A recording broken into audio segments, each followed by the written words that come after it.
الحمد لله وكفى وسلام على عباده الذين اصطفى أما بعد فأعوذ بالله من الشيطان الرجيم بسم الله الرحمن الرحيم شهر رمضان الذي أنزل فيه القرآن هدى للناس وبينات من الهدى والفرقان وقال النبي صلى الله عليه وسلم القرآن حجة لك أو عليك وقال النبي صلى الله عليه وسلم خيركم من تعلم القرآن وعلمه أو كما قال عليه الصلاة والسلام اللهم صل على محمد وعلى آل محمد كما صليت على إبراهيم وعلى آل إبراهيم إنك حميد مجيد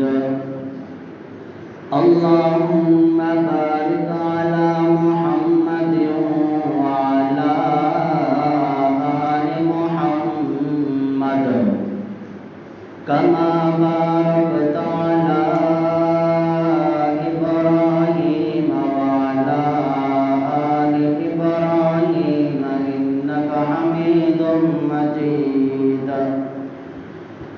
سر سے لے کر پاؤں تک تنویر ہی تنویر ہے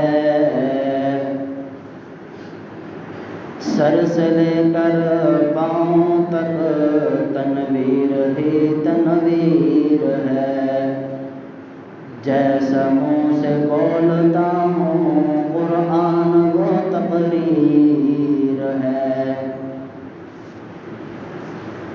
حسن مصطفیٰ کو دیکھ کر سوچتی ہے دنیا وہ مصور کیسا ہوگا جس کی یہ تصویر ہے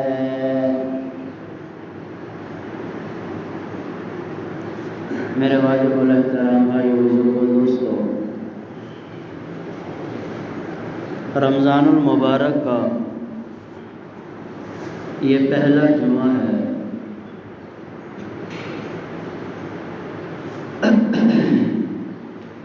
رمضان المبارک کی فضیلت پچھلے جمعہ بیان ہوئی تھی رمضان المبارک میں سب سے افضل عبادت سب سے افضل نیکی وہ روزے کا رکھنا ہے اس رمضان المبارک کے مہینہ میں اللہ تبارک و تعالیٰ نے قرآن مجید کو نازل فرمایا اس سے پہلے جتنی بھی کتابیں آئیں وہ بھی ساری کسی رمضان المبارک کے مہینہ میں نازل ہوئی زبور ہے 12 رمضان کو نازل ہوئی انجیل ہے 18 رمضان کو نازل ہوئی ایسے ہی آدم علیہ السلام پر صحیفہ نازل ہوا 3 رمضان کو ابراہیم علیہ السلام پر صحیفے نازل ہوئے 6 رمضان کو تو پہلے کتابیں بھی اسی مہینہ میں نازل ہوئیں اور قرآن مجید بھی اسی مہینہ میں نازل ہوا شہر رمضان الذی رمضان کا مہینہ الذی انزل فیہ القرآن وہ ہے جس میں اتارا گیا قرآن کو اللہ نے سورۃ البقرہ دوسرے سپارے کی آیت ہے، اللہ نے خود قرآن میں فرمایا کہ ہم نے رمضان المبارک کے مہینہ میں قرآن مجید کو نازل فرمایا، اس لیے رمضان کو قرآن کی وجہ سے بھی فضیلت حاصل ہے۔ اور پھر اس کے ساتھ ساتھ رمضان میں روزہ رکھنا بڑی عبادت ہے، ایسے ہی قرآن کی تلاوت کرنا بھی بہت بڑی عبادت ہے۔ روزے اور قرآن کو ایک گہرا تعلق ہے، ایک گہری مناسبت ہے کہ قرآن اور روزہ کے بارے میں اللہ نے فرمایا الصوم لی، روزہ میرے لیے ہے، وَأَنَا أُجْزَىٰ بِهِ، اور اس کا بدلہ بھی میں خود ہوں۔ اور قرآن وہ کتاب ہے جس کے بارے میں فرمایا گیا کہ جس کا دل یہ چاہے اللہ مجھ سے باتیں کرے، وہ قرآن کی تلاوت کرنا شروع کر دے، وہ ایسے ہے جیسے اللہ سے باتیں کر رہا ہے۔ اب روزے سے بھی اللہ مل رہا ہے اور قرآن سے بھی اللہ مل رہا ہے، اللہ سے کلام آدمی کر رہا ہے، ایک گہرا تعلق ہے۔ قرآن سے محبت ہونی چاہیے، کیونکہ قرآن یہ حجت بنے گا قیامت والے دن۔ اور دوسرا تعلق یہ ہے روزے اور قرآن مجید کا کہ کل قیامت کا دن ہوگا، اللہ تبارک و تعالیٰ ایک آدمی کے بارے میں فیصلہ فرما دیں گے کہ اے فرشتوں اٹھاؤ فلاں آدمی کو اور جہنم میں پھینک دو، لیکن روزہ آڑ بن جائے گا، دروازہ بن جائے گا، مضبوط آڑ بن جائے گا، اور روزہ کہے گا اللہ یہ دنیا کے اندر مجھے رکھا کرتا تھا اور تیری رضا کے لیے رکھتا تھا، دن بھر بھوکا پیاسا رہتا تھا، اپنی خواہشات پر قابو رکھتا تھا، اس لیے اس کو جہنم میں نہ پھینکے، میری سفارش کو قبول فرما لے۔ اللہ فرمائیں گے کہ روزہ کی سفارش قبول کی جاتی ہے، لہٰذا اس آدمی کو جہنم میں نہ ڈالو، جنت میں ڈالو۔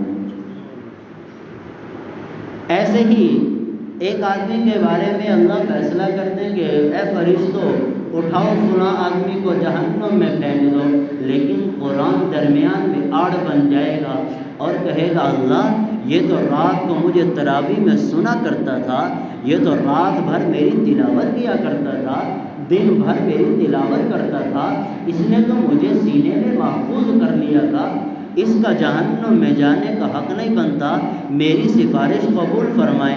اللہ کہے گا میں نے قرآن تیری سفارش قبول کی۔ اللہ فرشتوں سے عرض کریں گے نہیں جہنم میں نہیں، جنت میں ڈال دو۔ اب روزہ اور قرآن یہ دونوں جو ہے پکے جہنمی کو جنت میں لے کے جائیں گے، جن کے بارے میں جہنم کا فیصلہ ہو جائے گا۔ کتنی بڑی شان ہے رمضان کی، پھر روزے کی، پھر اسی مہینہ میں قرآن کے نزول کی، پھر قرآن کی کتنی برکات ہیں۔ اللہ نے قرآن کو کیوں نازل فرمایا، اللہ نے خود بتا دیا۔ ہدی للناس، اللہ فرما رہے ہیں کہ ہم نے قرآن کو اس لیے نازل کیا کیونکہ یہ لوگوں کے لیے ہدایت کا ذریعہ ہے۔ اب کوئی آدمی یہ کہے کہ قرآن تو نازل ہو گیا لیکن ابھی بھی لوگ کافر ہیں، ابھی بھی لوگ قرآن کو مانتے نہیں ہیں، ابھی بھی لوگ جو ہے گناہ کی طرف جا رہے ہیں، تو قرآن ہدایت کیسے ہوا؟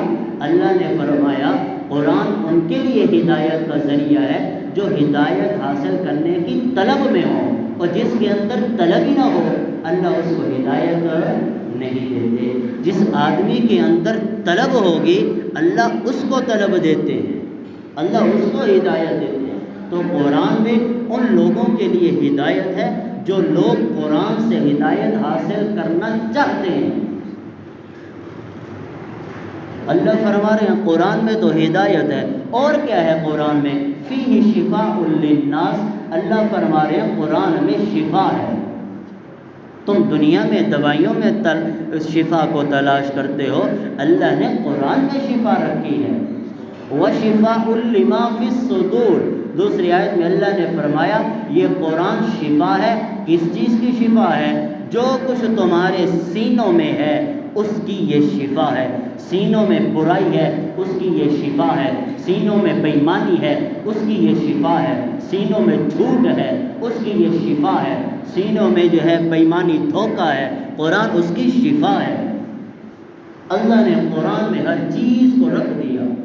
سیاست قرآن میں ملے گی، حکومت کرنا چاہتے ہو قرآن کو پڑھو، شفا چاہتے ہو قرآن کو پڑھو، بیماریوں سے شفا چاہتے ہو، نجات چاہتے ہو قرآن کو پڑھو، پریشانیوں سے نجات چاہتے ہو قرآن کو پڑھو، جنوں سے شفا چاہتے ہو قرآن کو پڑھو، سایہ سے، ساحر سے، جادوگر سے شفا چاہتے ہو قرآن کو پڑھو۔ اللہ فرما رہے ہیں جو چیز بھی چاہتے ہو تمہیں قرآن سے ملے گی۔ اس لیے اللہ کے نبی نے فرمایا تھا کہ میرے بعد قرآن کو لازم پکڑ لینا، قرآن کو لازم پکڑ لینا، قرآن کو لازم پکڑ لینا، قرآن کو نہ چھوڑنا۔ قرآن تو ایسی چیز ہے۔ امام اعظم رحمۃ اللہ علیہ گزرے ہیں، مسجد نبوی کے امام تھے، ان کے منہ سے خوشبو آتی تھی۔ شاگرد نے پوچھ لیا استاد جی آپ کے منہ سے خوشبو آتی رہتی ہے اور 24 گھنٹے آتی ہے، راز تو بتائیں۔ امام اعظم نے پہلے تو نہ بتایا، لیکن جب شاگردوں نے اصرار کیا پھر کہنے لگے کہ ایک رات میں سویا ہوا تھا، اللہ کے نبی صلی اللہ علیہ وسلم خواب میں آئے، زیارت ہوئی، اللہ کے نبی نے فرمایا اے امام اعظم تو میرے لیے دن رات قرآن پڑھتا ہے، پڑھاتا ہے، میرا دل کرتا ہے میں تیرے ہونٹوں کا بوسہ لے لوں۔ اللہ کے نبی نے خواب میں میرے ہونٹوں کا بوسہ لیا ہے، اس لیے آج تک میرے ہونٹوں سے خوشبو آتی ہے۔ قرآن سے محبت، یہ بزرگوں نے قرآن سے محبت کی۔ امام اعظم ابو حنیفہ کے بارے میں آتا ہے پورے رمضان میں 61 قرآن ختم کرتے تھے، ایک دن میں، ایک رات میں، ایک تراویح میں۔ امام شافعی کے بارے میں آتا ہے 70 قرآن ختم کرتے تھے ایک مہینہ میں۔ قرآن سے محبت بزرگوں نے کر کے دکھائی ہے۔ اس لیے تو اللہ نے قرآن کو چومنے میں بھی ثواب رکھ دیا، قرآن کو اٹھانے میں بھی ثواب رکھ دیا، قرآن کو دیکھنے میں بھی ثواب رکھ دیا، قرآن کو پڑھنے میں بھی ثواب رکھ دیا، قرآن کو سننے میں بھی ثواب رکھ دیا، قرآن کی ہر ایک صفت میں اللہ نے ثواب رکھ دیا۔ فرمایا جو قرآن کو پڑھتا ہے، سنتا ہے، فرشتوں کا دل کرتا ہے کہ میں اس آدمی کا بوسہ لوں۔ اس لیے ایک حدیث پاک میں آتا ہے کہ جب آدمی قرآن کا یہ ختم کرتا ہے اللہ فرشتوں کو بھیجتے ہیں کہ جا جس نے قرآن کو حفظ کیا اس کے ہونٹوں کا بوسہ لے لیا۔ ایک قرآن کے ختم پر فرشتے آ کے بوسے لے رہے ہیں۔ فرشتوں کا یہ عالم ہے کہ قرآن پڑھنے والے سے اتنی محبت کرتے ہیں تو اللہ کتنی محبت کرتے ہوں گے اندازہ بھی نہیں لگا سکتے۔ تو قرآن سے محبت صحابہ نے کی، ہمارے بزرگوں نے کر کے دکھائی۔ ہر چیز کا علاج قرآن میں ڈھونڈتے تھے۔ سورۃ الفاتحہ میں اللہ نے ہر بیماری کی شفا رکھی ہے۔ مغرب کے بعد سورۃ الواقعہ میں ہر پیسے سے، پریشانی سے بچنے کے لیے اللہ نے شفا رکھی۔ عشاء کے بعد سورۃ ملک پڑھو، قبر کا عذاب نہیں ہوگا۔ جمعے والے دن سورۃ الکہف پڑھو، اللہ نے شفا رکھ دی، فتنہ دجال سے آدمی محفوظ رہے گا۔ سورۃ البقرہ کو اپنے گھروں میں پڑھو، ہر پریشانی ختم ہو جائے گی۔ جس کو یہ فہم ہو کہ میرے گھر میں سایہ ہے، جادوگر ہے، سورۃ البقرہ کی تلاوت کرے اللہ ختم کر دیں گے۔ تو پورے قرآن میں اللہ نے شفا رکھی ہے۔ قرآن تو ہم سے باتیں کرتا ہے، قرآن میں تو شفا ہے، قرآن میں تو نور ہے۔ جب بندہ قرآن پڑھتا ہے ساری مخلوقات اس بندے کے لیے مغفرت کی دعا کرتی ہے۔ اللہ کے نبی نے فرمایا خیرکم من تعلم القرآن وعلمہ، اور جس کو اللہ بہترین فرمائیں اس کو پوری دنیا ذلیل سمجھے لیکن وہ پھر بھی عرش والا ہے، پھر بھی وہ عظمت والا ہے۔ کیوں؟ اس لیے کہ اس کو اللہ نے بہترین کہا ہے، اور اللہ نے بہترین کس کو کہا ہے؟ جو قرآن کو سیکھے اور سکھائے۔ قرآن کو سیکھنا اور سکھانا اللہ فرمائے بہترین آدمی ہے۔ خیرکم، تم میں بہترین وہ آدمی ہے جو قرآن کو سیکھے اور سکھائے۔ قرآن ہمیں جنت میں لے کے جا رہا ہے، قرآن ہمیں پریشانیوں سے نکال رہا ہے، قرآن ہمیں زندگی گزارنے کا طریقہ بتا رہا ہے، قرآن ہمیں گھروں میں رہنے کی معاشرت سکھا رہا ہے، قرآن ہمیں کاروبار کرنے کے طریقہ بتا رہا ہے، قرآن ہمیں معاملات بتا رہا ہے، قرآن ہمیں اخلاق بتا رہا ہے، قرآن ہمیں ایمان بتا رہا ہے۔ قرآن میں ہر چیز ہے، صرف ہم نے ڈھونڈا نہیں ہے۔ ہم قرآن کے تلاش کرنے میں پیچھے ہیں، اور ہمارا حال تو یہ ہے ہم تراویح بھی اس ایمان کے پیچھے پڑھتے ہیں جو آخری 10 سورتوں سے تراویح پڑھائے جان چھوڑے۔ تو پریشانی تو آئے گی جب ہم اللہ سے تعلق کو توڑیں گے، اللہ سے قرآن سے تعلق کو توڑیں گے۔ تو اللہ کے نبی کی دعا ہے، اللہ کے نبی نے فرمایا تھا میرے قرآن سے تعلق رکھو گے کامیاب رہو گے، جب تم نے قرآن سے تعلق توڑ دیا اس وقت سے تمہارے اوپر گمراہی شروع ہو گئی۔ اللہ نے بھی فرمایا کہ جب تک قرآن کو مضبوطی سے تھامے رکھو گے تو عزت پاؤ گے، جو ہی تم قرآن سے تعلق توڑ دو گے تو ذلت پاؤ گے۔ یہ تو اللہ نے فرمایا ہے۔ اور ہمارے بزرگ جو ہے روزانہ ایک قرآن کا ختم کرتے تھے، ہمارے علماء روزانہ ایک قرآن کا ختم کرتے تھے۔ ہمارا حال یہ ہے کہ تراویح بھی اس امام کے پیچھے جو آخری 10 سورتوں سے تراویح پڑھائے اور 20 منٹ میں ہمیں فارغ کرے، ہم گھروں میں چلے جائیں۔ حالانکہ رمضان المبارک تو یہ عبادت کا مہینہ ہے، پورا سال قرآن نہیں پڑھتے، پھر رمضان میں بھی قرآن نہیں پڑھتے، پھر ایک مرتبہ امام جس مسجد میں پڑھاتا ہے پورا ختم کرتا ہے، پھر ہم اس مسجد میں بھی قرآن نہیں سنتے، پھر ہمارے اوپر خوشحالی کیسے آئے گی؟ جب ہم نے اللہ سے تعلق ہی توڑ دیا تو ہمارے اندر، ہمارے جسم میں، ہمارے گھروں میں پریشانیاں کیسے ختم ہوں گی؟ خوشحالی کیسے آئے گی؟ اس لیے میرے بھائیوں، یہ رمضان المبارک کا مہینہ ہے، اس کے لمحات کو قیمتی بنائیں، جتنا ہو سکے ایک لمحہ بھی ضائع نہ ہو، ایک لمحہ بھی ضائع نہ ہو، ایک لمحہ بھی ضائع نہ ہو۔ اللہ کی ایسی عبادت کریں، پورے 11 مہینے کماتے ہیں، ایک مہینہ اگر اللہ کو دیں گے کچھ نہیں ہوگا۔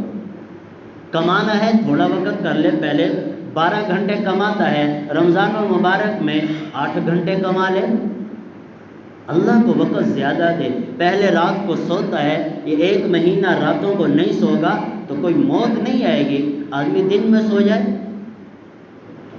سونا بھی ہے، کم سے کم اتنا تو کریں کہ رمضان المبارک میں تراویح تو پوری پڑھیں، امام کے پیچھے قرآن تو پورا سنیں۔ یہ تو صحابہ کی سنت ہے کہ ایک مرتبہ پورے رمضان میں قرآن کا ختم کرنا، یہ سنت ہے، سنت عمل،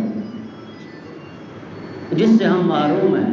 اس کی قدر کا تب پتہ چلے گا جب ہماری آنکھ بند ہو جائے گی، جب ہمارے پاس فرشتے آئیں گے، قبر کے اندر سوال کریں گے، پھر ہمیں پتہ چلے گا ہم نے کیا کھویا کیا پایا۔ ابھی تو کہہ دیتے ہیں نا کہ اللہ مہربانی کرے گا، اللہ رحمان ہے۔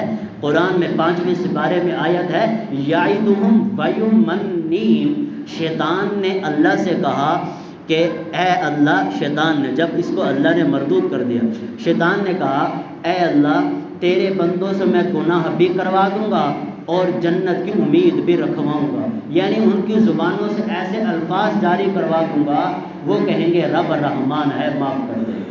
تو یہ بھی شیطان زبان سے کہلواتا ہے کہ گناہ کر لو اللہ مہربانی کرے گا۔ باقی تھوڑا وقت ہے، رمضان گزر رہا ہے، پتہ نہیں چلے گا، گزر جائے گا۔ اس کے لمحات کو قیمتی بنا لیں۔ اللہ کے نبی نے فرمایا بد نصیب ہے وہ آدمی جس نے رمضان المبارک کا مہینہ پایا اور اپنی مغفرت نہ کروائی، بد نصیب ہے وہ آدمی کہ اپنی مغفرت نہ کروا سکا۔ 24 گھنٹے اللہ کی رحمت برس رہی ہے، اللہ کی رحمت، اللہ کی برکتیں برس رہی ہیں، ہم اللہ کی رحمتوں کو لینے والے تو بنے، اللہ کے سامنے ایک آنسو بہانے والے تو بنے۔ اللہ کو 2 آنکھیں بہت پسند ہیں، 2 آنکھیں اللہ کو بہت پسند ہیں۔ ایک آنکھ وہ کہ جس آنکھ سے اللہ کے خوف کی وجہ سے ایک آنسو نکلا ہو، زیادہ نہیں، صرف ایک آنسو۔ ایک آنسو۔ دونوں جہانوں کے سردار ہمارے نبی علیہ السلام پوری پوری رات قرآن کو پڑھ کے روتے تھے، داڑھی مبارک تر ہو جاتی تھی۔ امی عائشہ نیچے سوئی ہوتی تھی، آنکھ کھلتی تھی، سمجھتی تھی شاید بارش ہو رہی ہے، اللہ کے نبی اتنا روتے، اما عائشہ کہتی ہیں کہ میں یہ سمجھتی شاید بارش ہو رہی ہے۔ امام اعظم ابو حنیفہ پوری رات روتے رہے، ایک آیت پڑھ کے وَامْتَازُوا الْيَوْمَ أَيُّهَا الْمُجْرِمُونَ، کہ اللہ کا قیامت والے دن اعلان ہوگا مجرم لوگ نیکوں سے علیحدہ ہو جائیں، قیامت والے دن اعلان ہوگا۔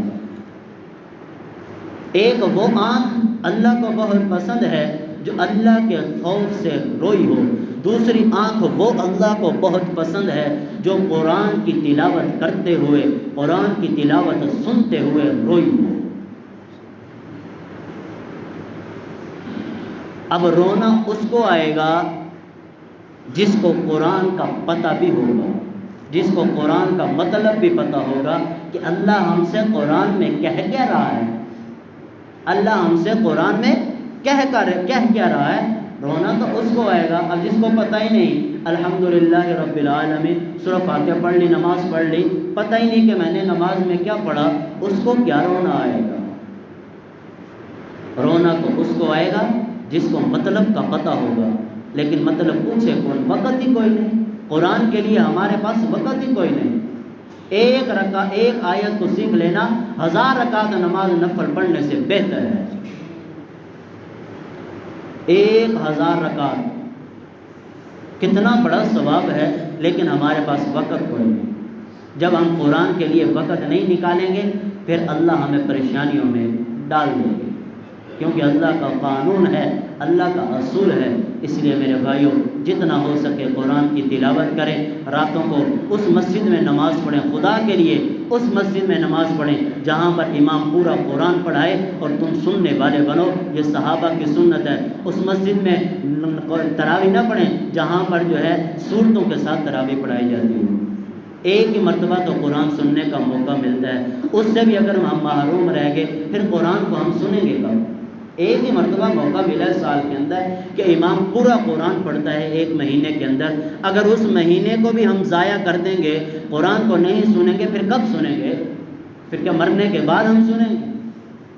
وہ ایک حافظ کا واقعہ میں سناتا ہوتا ہوں کہ قبر میں اللہ نے اس کو توفیق دی، وہ قرآن پڑھتا رہتا تھا، اس نے کہا کہ میں نے 1000 قرآن پڑھ لیے لیکن مجھے اتنا ثواب نہیں ملا جتنا زندگی کے اندر ایک مرتبہ سبحان اللہ کہنے کا ثواب ہے۔ اللہ سے دعا عمل کی توفیق عطا فرمائے۔ سنتے پڑھ